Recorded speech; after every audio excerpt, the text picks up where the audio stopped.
మాదిగోళ్ళ పిల్లను మాలోళ్ళు చేసుకుంటే అటనే చేసుకుంటాం అనే దాఖలాలు కూడా ఉన్నాయి. బయళ్ళ పిల్లను మాదిగోళ్ళ పిల్లగాడు చేసుకుంటే బయలులో చేసుకుంటాం అన్నటువంటి దాఖలాలు కూడా ఉన్నాయి. కాబట్టి ఈ దేశానికి కులమే ప్రమాదం విషయం చెప్పాలి ఆ సారు తప్ప పర్టికులర్ గా బీసీలు అందరూ బీసీల పట్ల ద్వేషం పెంచుకొని ఉంటారు, బీసీలు అందరూ దాడులు చేస్తున్నారు అనేది నేను నమ్మ.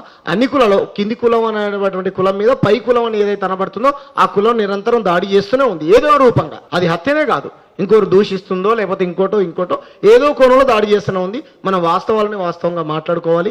ఏదేమైనప్పటికీ కూడా ఇటువంటి రాజశేఖర్ జరిగినటువంటి సంఘటన ఏదైతే ఉందో అది చాలా దారుణమైనటువంటిది. నేను వాళ్ళ ఇంటికి వెళ్ళాను, వాళ్ళ తండ్రి గారితో మాట్లాడాను, రాజశేఖర్ భార్య ఉందో ఆమెతో మాట్లాడాను, ఇప్పుడు ఎవరైతే పెళ్లి చేసుకున్నటువంటి అబ్బాయి ఉన్నాడో చంద్రశేఖర్ ఆయనతో మాట్లాడాను, వాళ్ళ మిస్సెస్ తో కూడా మాట్లాడితే స్పష్టంగా అక్కడ కనిపించింది ఏంటంటే వీళ్ళు నిరుపేదలు. ఎవరైతే మాదిగలు ఆయన చాలా నిరుపేద కుటుంబం.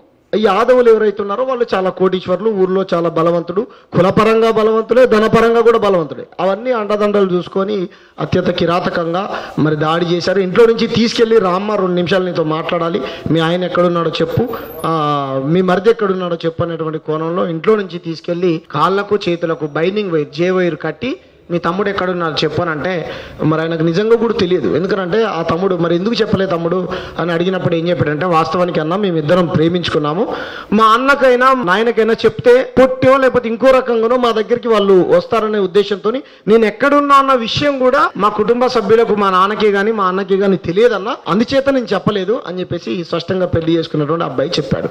కాబట్టి పోలీసులు పట్టుకోవాలనుకుంటే 10 నిమిషాలు పని కాదు, పట్టుకునే ప్రయత్నం చేసి మరి ఇద్దరిని కూర్చోబెట్టి మాట్లాడితే కనుక ఈ సమస్య అక్కడనే పరిష్కారం అయ్యేది. కానీ అక్కడ ఉన్నటువంటి ఎవరైతే ఈ చంపినటువంటి వెంకటేష్ ఉన్నాడు, వెంకటేష్ యాదవ్ వల్ల బ్రదరో చుట్టమో ఏమైతాడో తెలియదు, కానీ ఏఎస్ఐ ఎవరైతే ఉన్నారో షాద్నగర్ ఏఎస్ఐ గారు నమ్మించి రండమ్మా మీకు భద్రత కల్పిస్తాం వాడు పోలీస్ స్టేషన్కి వెళ్ళిన తర్వాత ఎమరా లంజోడక నువ్వు మా ఊరి బిడ్డనే పెళ్లి చేసుకుంటారు అనేటువంటి కోణంలో బెదిరించి ఏమంటారు ఆయన మాకు అప్పచెప్పండి అంటే ఏఎస్ఐతో చెప్పాడంట, ఏమని ఉన్నారో ఆ పిల్లోని మాకు అప్పచెప్పండి అనేటువంటి కోణంలో వెంకటేష్ తీసుకొని వెళ్ళి కారులో ఫోన్ దగ్గర పడేసి చంపినటువంటి దారుణమైనటువంటి సంఘటన.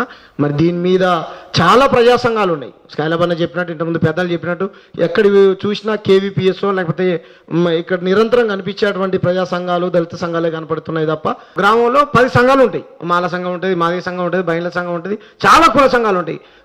ఇన్ని గ్రామాలు ఉన్నాయి తెలంగాణలో. ఒక్కొక్క గ్రామం నుంచి ఒక్కొక్క నాయకుడు వచ్చినా, ఒక్కొక్క కుల సంఘ నాయకుడు వచ్చినా మొత్తం ఇంద్ర పార్క్ మొత్తం 100,000 మందితో నిండిపోయింది. కాబట్టి ఆర్థిక వనరులు సమకూర్చుకొని ఐక్య పోరాటం చేస్తే గనక పాలకుల కళ్ళు తెరిపించిన వాళ్ళం అయితే ఇకపైన ఇటువంటి జరగకుండా ఉంటాయి.